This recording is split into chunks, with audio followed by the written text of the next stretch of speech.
in 2010, a political choice was made. They could have invested for the future. Instead, they decided to cut for the present and damage the life chances of a whole generation of people all across the UK. And that austerity started off with universal credit being rolled out.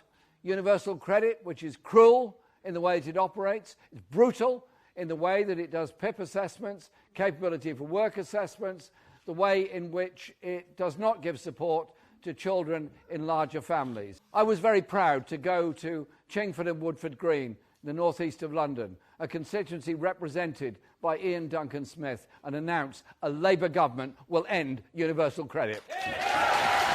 You can't cut your way to prosperity, you invest your way to prosperity, and there's no more important investment than investing in young people, children, and the next generation. And that is what...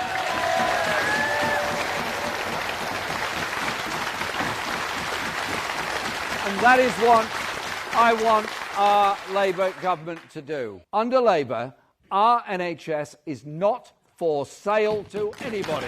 I want social care available for everybody all across the UK. And our statement today will make sure that is available. Our manifesto, here, this wonderful red book. I've got two red books, one that I write my memoirs, notes and speeches in, and this one is the manifesto. They're actually much the same thing, really. We, the Labour government, will compensate the WASPy women. I'll give you an example. Less than 18 hours after he'd become Prime Minister, he came to Parliament to make a statement. And he announced that in England there was going to be 40 new hospitals. I was very impolite. I asked him where they were going to be.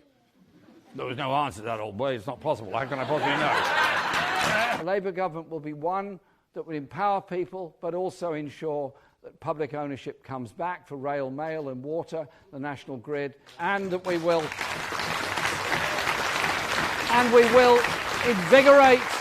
invigorate poor and remote communities by broadband to every part of the UK within 10 years.